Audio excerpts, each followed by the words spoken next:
और इस बीच एक बड़ी खबर, वॉर ब्रेकिंग। ईरान के विदेश मंत्री अब्बास अराक्ची पहुंचे हैं जेनेवा।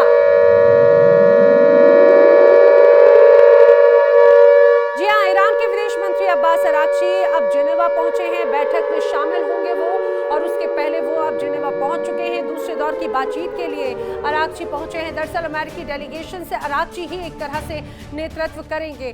तस्वीरें भी सामने आ रही हैं। IAEA के चीफ राफेल ग्रॉसी भी बैठक में शामिल होंगे। लेकिन जिस तरह से जेनेवा में ये बैठक होने वाली है, उसके पहले यहाँ पर ईरान के विदेश मंत्री अब्बास अराक्ची का यहाँ पर पहुंचना, ये तस्वीरें ये स्पष्ट बताती हैं कि किस तरह से ईरान की भी अपनी बड़ी तैयारी है। दूसरी तरफ जानकारी सामने आ रही है कि अमेरिकी डेलीगेशन भी यहां पर पहुंच रहा है। IAEA के चीफ राफेल ग्रॉसी भी बैठक में शामिल होंगे। दरअसल IAEA की तरफ से बार बार ये कहा जाता रहा है कि ईरान ने उन्हें खासतौर से यूरेनियम संवर्धन या फिर न्यूक्लियर साइट्स पर जाने की परमिशन नहीं दी। हर बार जब कोशिश की गई डेलीगेशन की जाने की, तो हर बार वहां से ऐसी परिस्थितियां बना दी गई कि IAEA की टीम वहां तक पहुंच ही नहीं पाई। हालांकि इससे इतर ईरान बार बार ये कहता है कि अभी भी वो स्वागत करता है। आपको बताते हैं कि तनाव के बीच में अमेरिका और ईरान के बीच में मीटिंग जो हुई वो कहां हुई और किस रूप में हुई, उसका निर्णय क्या निकला। समझिए, जो पहली बैठक मस्कट यानी कि ओमान में हुई, जहां पर अमेरिका और ईरान आमने सामने थे। 6 फरवरी 2026 को ये मुलाकात हुई थी। अब जो दूसरी बैठक है वो जेनेवा स्विट्जरलैंड में होने वाली है, और ये 17 फरवरी को ये बैठक होगी, यानी कि 2 दिन के बाद में। इस बैठक में महत्वपूर्ण माना जा रहा है हर एक लम्हा, और उस बैठक के पहले ये कहा जाए कि दबाव बनाने की रणनीति भी तैयार की जा रही है। लेकिन बड़ी खबर यह है कि जेनेवा बैठक से पहले अमेरिका को बड़ी धमकी भी ईरान की तरफ से दी गई है। जी हां, अमेरिका को बड़ी धमकी है। जेनेवा बैठक से पहले ईरान के सेना प्रमुख ने ट्रंप को चेतावनी दी है। ईरान पर कोई भी हमला बर्दाश्त नहीं किया जाएगा। अगर इसीलिए रणनीति बनाई जा रही है तो सोचने जरा। ईरान से युद्ध अमेरिका के लिए सबक होगा, और ईरान के chief major general Syed Abdul Rahim की तरफ से ये बातें कही गई हैं। दरअसल भले ही जेनेवा में बैठक होने वाली हो और ये कहा जा रहा है कि ये शांति वार्ता है, लेकिन शांति वार्ता के पहले जो धमाकों की धमक, जो बार बार धमकियां दी जा रही है, दबाव बनाया जा रहा है, उससे ये तो स्पष्ट हो जाता है कि इस बार ये बैठक बेहद खास रहेगी। इस बैठक में क्या होगा, देखने वाली बात है। अब ईरान के chief major general Syed Abdul Rahim ने डोनाल्ड ट्रंप को बड़ी चेतावनी दी है। चेतावनी में क्या कहा है? ईरान पर हमले से पहले 2 बार सोचें, आप अमेरिका को ये तैयार रहना होगा, और अमेरिका ने अगर इस तरह से कोई भी थॉट्स, मन में विचार अगर लाने की कोशिश की तो उसका अंजाम सही नहीं होगा। ट्रंप जंग चाहते हैं तो बातचीत आखिर क्यों कर रही है? सवाल पूछा। ईरान के खिलाफ अपमानजनक टिप्पणी बर्दाश्त नहीं की जाएगी। ऐसा सबक सिखाएंगे कि ट्रंप और नेतन्याहू हमेशा याद रखेंगे। जिस तरह से धमकियां लगातार दी जा रही हैं, उसका जवाब भी दिया जाएगा। एक तरफ बातचीत की बात, दूसरी तरफ हथियारों की रफ्तार, और अब ऊर्जा के मोर्चों पर भी बड़ा दांव।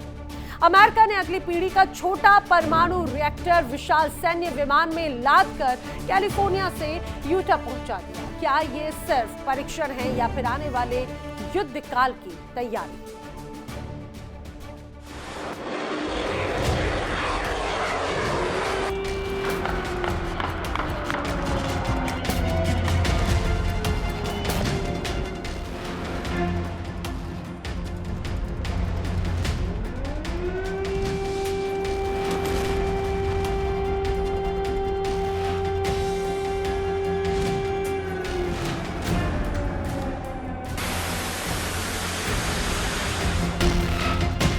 ये तस्वीर सिर्फ एक उड़ान की नहीं, बल्कि भविष्य की सैन्य रणनीति की है। अमेरिकी रक्षा विभाग ने अगली पीढ़ी का छोटा परमाणु reactor C-17 load air reserve base California से उड़ान भरकर हिल एयरफोर्स बेस यूटा लाया गया। अब इसे यूटा सैन्य राफेल एनर्जी लैब में जांच और परीक्षण के लिए रखा जाएगा।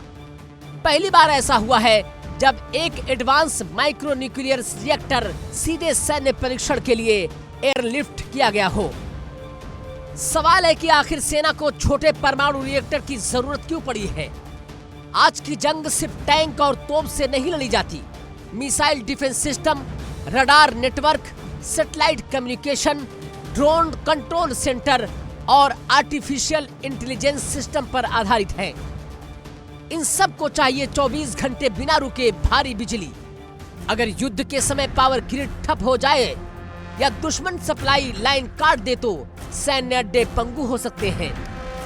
डीजल जनरेटर अस्थायी समाधान है, लेकिन परमाणु माइक्रो रिएक्टर सेना को पूरी तरह आत्मनिर्भर बना सकता है। इस कदम को ट्रंप के उस आदेश से जोड़ा जा रहा है जिसमें अमेरिका की परमाणु ऊर्जा क्षमता तेजी से आधुनिक बनाने की बात कही गई थी।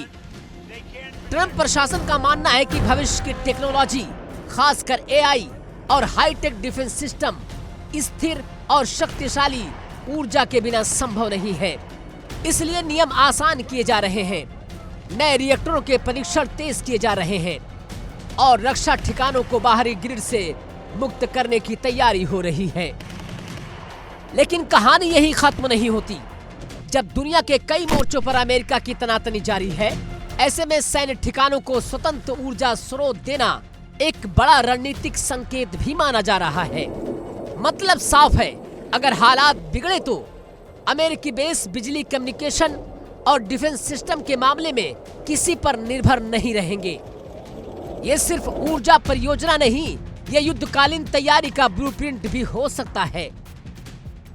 एक तरफ बातचीत की मेज है, दूसरी तरफ मिसाइल शील्ड है, और जब परमाणु ऊर्जा से लैस सैन्य अड्डे हों, क्या ये ऊर्जा प्रभुत्व है या संभावित संघर्ष से पहले की कवायद है?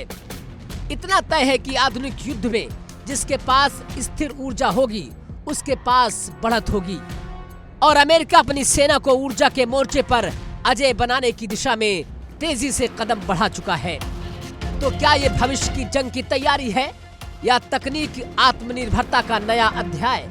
फिलहाल आसमान में C-17 उड़ चुका है, रिएक्टर परीक्षण के दौर में है और दुनिया ये देख रही है क्या अमेरिका सिर्फ हथियार नहीं बल्कि ऊर्जा से भी अपनी ताकत को और खतरनाक बना रहा है।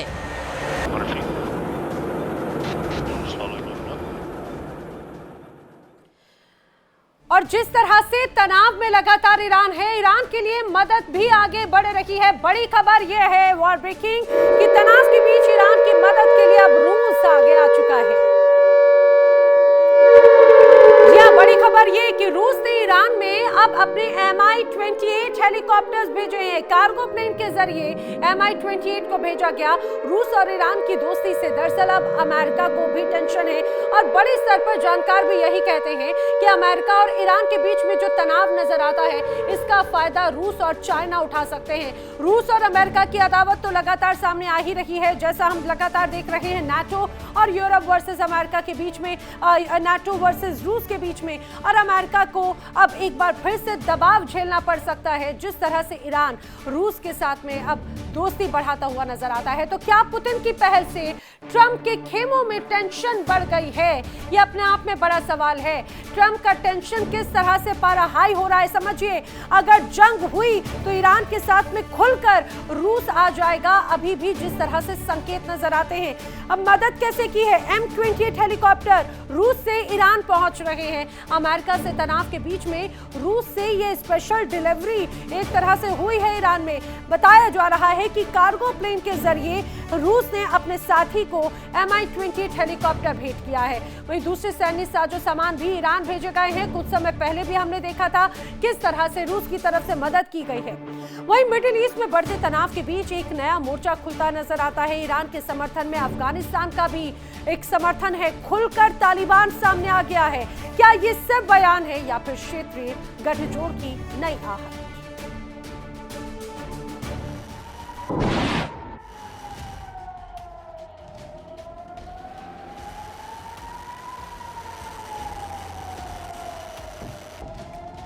जब वाशिंगटन और तेहरान के बीच तनाव चरम पर है, तभी काबुल से बड़ा बयान सामने आया।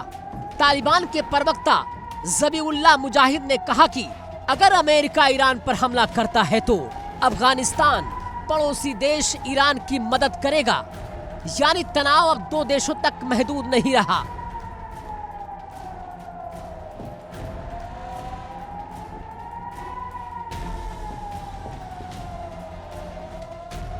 मुजाहिद ने साफ कहा कि अगर ईरान हमले की स्थिति में मदद मांगता है तो काबुल उसका साथ जरूर देगा।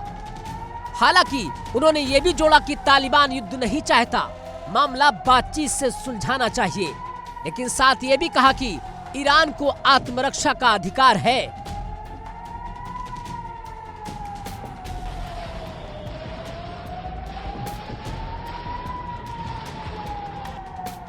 यानी एक हाथ में कूटनीति, दूसरे हाथ में समर्थन का ऐलान। यह बयान इसलिए अहम है क्योंकि ईरान और अफगानिस्तान लंबी सीमा साझा करते हैं। एक तरफ शिया बहुल ईरान, दूसरी तरफ सुन्नी विचारधारा वाला तालिबान शासन। अफगान शरणार्थियों को लेकर दोनों के रिश्ते पहले से तनावपूर्ण रहे हैं।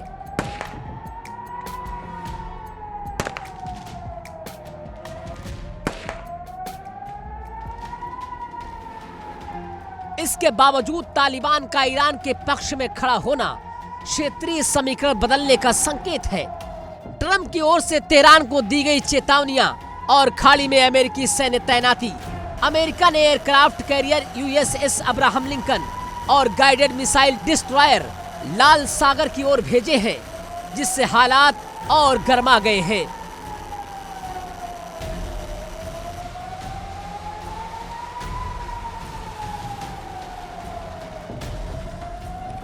तालिबान से पहले हूती भी ईरान के समर्थन में खड़े हो चुके हैं। हूतियों ने रेड सी कॉरिडोर से गुजरने वाले जहाजों पर हमले फिर से शुरू करने की धमकी दी है। अगर ऐसा होता है तो वैश्विक व्यापार पर असर पड़ सकता है। तेल सप्लाई, समुद्री रास्ते और अंतर्राष्ट्रीय शिपिंग सब खतरे में आ सकते हैं।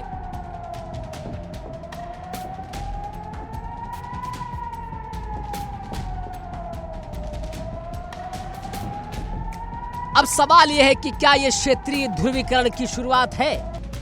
अगर अमेरिका और ईरान आमने सामने आते हैं तो क्या तालिबान और हूती मुकाबले को और व्यापक बना देंगे, या फिर यह बयान दबाव की रणनीति है?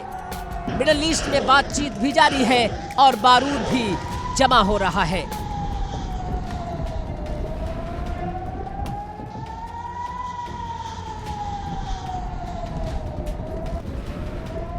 तो क्या हालात एक बड़े क्षेत्रीय टकराव की ओर तेजी से बढ़ रहा है, या कूटनीति आखिरी वक्त पर बाजी पलट देगी? फिलहाल बयान तेज है, समर्थन खुलकर सामने आ रहा है और दुनिया इंतजार कर रही है क्या जंग होगी या फिर संवाद जीत पाएगा।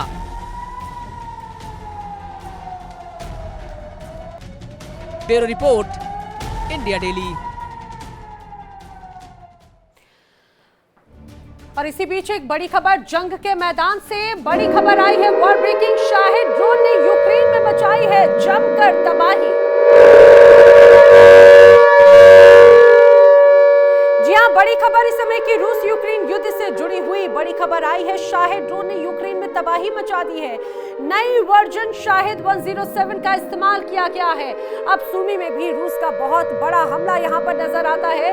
लगातार रूस कैसे ताबड़तोड़ हमले यूक्रेन पर कर रहा है। बताया जा रहा है कि जिस तरह से शाहिद ड्रोन ने यूक्रेन में तबाही मचाई, उससे यूक्रेन को बहुत नुकसान हुआ है। लगातार उसकी तस्वीरें भी सामने आ रही हैं और यहाँ चाहे बात बिजली संयंत्रों की हो या फिर रिहायशी इलाकों की, उन्हें किया जा रहा है टारगेट। चलिए बढ़ते हैं अगली बड़ी खबर की ओर। एक और वॉर ब्रेकिंग रूस और यूक्रेन से जुड़ी हुई। तो 5 से ज्यादा ऊर्जा ठिकानों पर ड्रोन दागे हैं रूस पर यूक्रेन की बड़ी ड्रोन स्ट्राइक है। दरअसल ये क्रास्नोदर ऑयल रिफाइनरी में आग लगाई है। तस्वीरें आपको दिखाएं। ये जो तस्वीरें हैं ये सामने आई हैं। जिस तरह से रूस एक एक करके निशाने साध रहा है, तो यूक्रेन भी कर रहा है पलटवार। और उसकी तस्वीरें बताया जा रहा है कि जिस तरह से यूक्रेन ने बड़ी कार्रवाई की है, 5 से ज्यादा ऊर्जा ठिकानों पर ड्रोन अटैक किया है। चारों तरफ सिर्फ ये कहा जाए कि आग की लपटें नजर आई और आग बुझाते हुए यहाँ पर फायर ब्रिगेड की टीम नजर आई है। बताया जा रहा है कि रूस का क्रास्नोदर ऑयल रिफाइनरी जहां पर भीषण आग लगी और ये आग की लपटें लगातार अब बढ़ती ही नजर आती हैं। देखिए 4 साल से ज्यादा का समय होने को आया है। हजारों हमले इस बीच हुए, अनगिनत तबाही हुई, लेकिन रूस यूक्रेन जंग थमने का नाम नहीं ले रही। शांति वार्ता की तैयारी के बीच में जंग एक बार फिर से भड़क उठी है। यूक्रेन ने रूस के ब्लैक सी पोर्ट पर बड़ा ड्रोन अटैक किया। तो रूस ने यूक्रेन की ऊर्जा ढांचों को फिर से निशाना बनाया है। क्या ये शांति से पहले ताकत दिखाने की जंग है?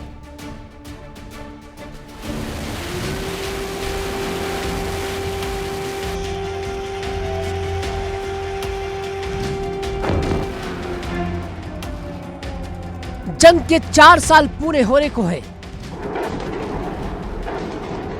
रूस और यूक्रेन अब सीधे एक दूसरे की नसों पर वार कर रहे हैं। यूक्रेन ने रूस के ब्लैक सी तट पर स्थित तामान पोर्ट पर बड़ा ड्रोन हमला किया।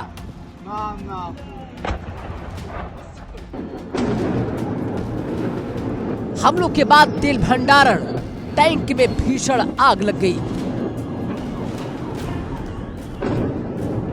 वेयरहाउस और टर्मिनल को नुकसान पहुंचा और 2 लोग घायल हुए।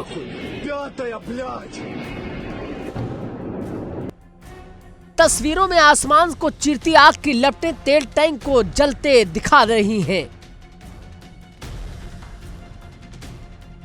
यूक्रेन की रणनीति साफ है कि रूस की ऊर्जा अर्थव्यवस्था पर वार करना है। लंबी दूरी के ड्रोन के जरिए तेल रिफाइनरी, भंडारण टैंक और निर्यात टर्मिनल सब निशाने पर हैं। मकसद एक तेल निर्यात से होने वाली कमाई को चोट पहुंचाना ताकि युद्ध की आर्थिक ताकत कमजोर हो सके। ब्लैक सी क्षेत्र रूस के ऊर्जा निर्यात का अहम केंद्र है और तामान पोर्ट उसकी रणनीतिक लाइफलाइन है। लेकिन जवाब भी आया। रूस ने ड्रोन और मिसाइल हमलों से यूक्रेन के ओडिशा क्षेत्र को निशाना बनाया।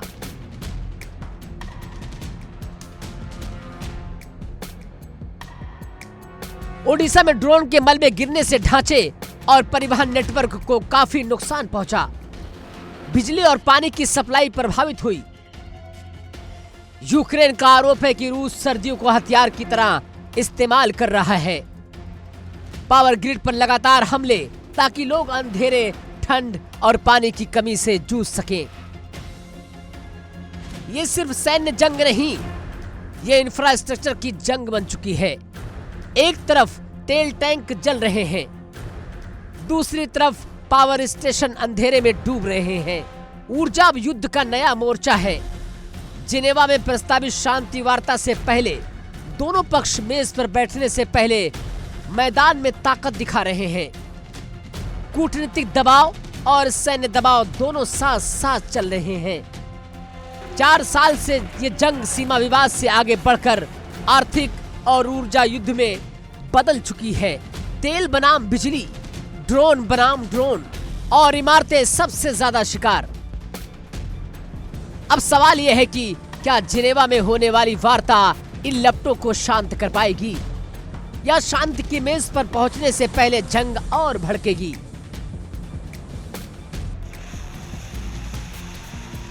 रूस और यूक्रेन दोनों पीछे हटने को तैयार नहीं हैं।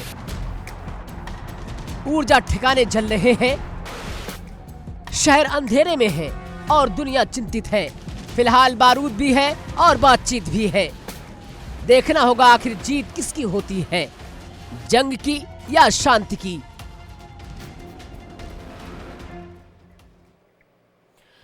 और इस समय की आइए बात कर लेते हैं बड़ी खबर की। वॉर ब्रेकिंग, यूक्रेन ने रूस पर किया है एक और बड़ा हमला।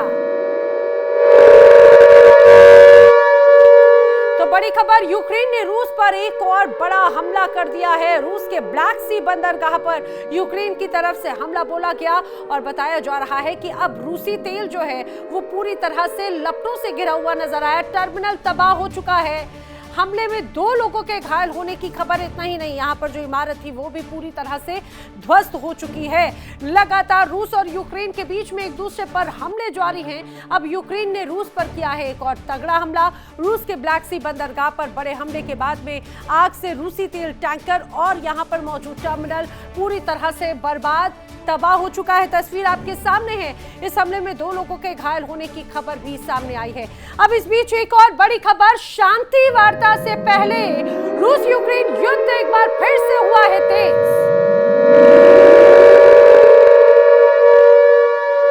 जी, तो शांति वार्ता से पहले रूस यूक्रेन युद्ध एक बार फिर से धार देता हुआ नजर आता है। ओडेसा क्षेत्र में बिजली, पानी व्यवस्था सब कुछ प्रभावित है।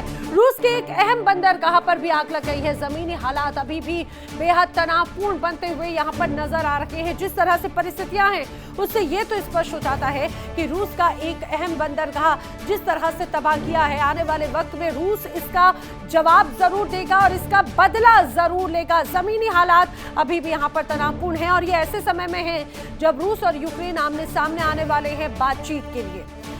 4 साल से ज्यादा समय से जंग जारी है। हजारों जिंदगियां तबाह हुई हैं। यूरोप की धरती अभी भी बारूद की गंध से भरी है। लेकिन अब वॉशिंगटन से बड़ा संदेश आया। ट्रंप रूस यूक्रेन युद्ध को हमेशा के लिए खत्म करना चाहते हैं। रूबियो और ज़ेलेंस्की की मुलाकात अब जो माना जा रहा है, क्या उसमें सहमति बनी? क्या जंग थमेगी या फिर पुतिन मानेंगे नहीं?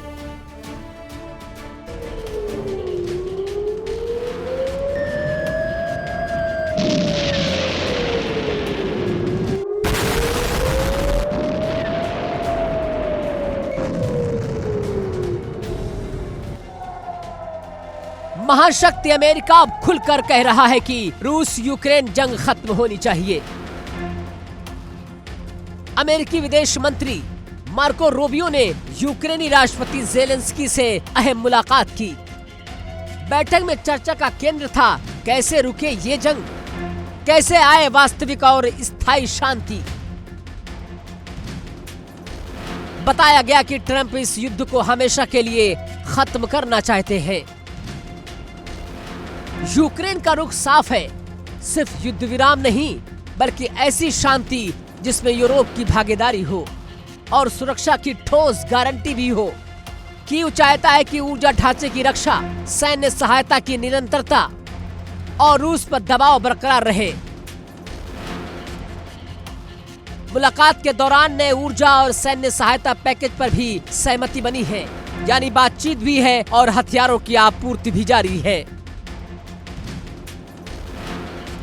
लेकिन असली सवाल, क्या पुतिन इतनी आसानी से मान जाएंगे? रूस लगातार पूर्वी यूक्रेन में सैन्य बढ़त बनाए रखने की कोशिश में जुटा हुआ है।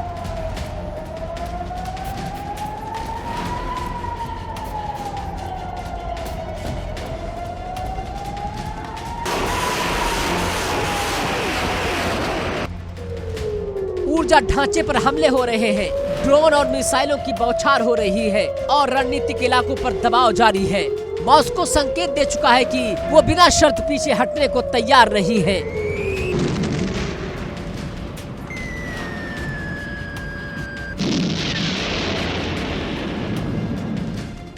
रूस चाहता है कि यूक्रेन की नेटो महत्वाकांक्षा पर रोक और कब्जाए गए इलाकों पर मान्यता। तो क्या ट्रंप की पहल डील मेकिंग की राजनीति है? ट्रंप खुद को पीस मेकर के तौर पर पेश करना चाहते हैं। रूबियो का संदेश साफ है कि अमेरिका समाधान चाहता है, लेकिन यूरोप की भूमिका अहम होगी। यूरोपीय यूनियन और नेटो के बिना किसी भी समझौते की गारंटी अधूरी मानी जाएगी, क्योंकि ये जंग सिर्फ रूस और यूक्रेन की नहीं बल्कि यूरोपीय सुरक्षा ढांचे की है। एक तरफ शांति की कोशिशें रफ्तार पकड़ रही हैं, दूसरी तरफ मोर्चों पर लड़ाई जारी है। डिप्लोमेसी की मेज सज चुकी है, लेकिन मैदान खाली नहीं हुआ है।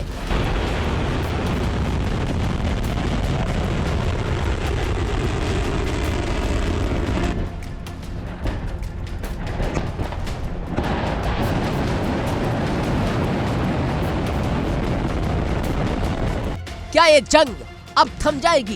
क्या पुतिन समझौते की राह चुनेंगे या फिर शांति की ये पहल एक और असफल कोशिश बन जाएगी? रूस यूक्रेन युद्ध अब निर्णायक मोड़ पर है। ट्रंप शांति चाहते हैं, ज़ेलेंस्की सुरक्षा की गारंटी और पुतिन अपनी शर्तें। अब देखना होगा कि क्या समझौते की स्याही बारूद की गंध को मिटा पाएगी या जंग का यह अध्याय अभी लंबा चलने वाला है। फिलहाल उम्मीद जिंदा है, लेकिन अनिश्चितता भी बरकरार है। देखिए इंडिया डेली 24/7 अब आपके स्मार्ट टीवी पर। इंडिया डेली मौजूद है सभी डिजिटल प्लेटफॉर्म पर लाइव और लगातार। इंडिया डेली 24/7 हर दिन राष्ट्र को समर्पित।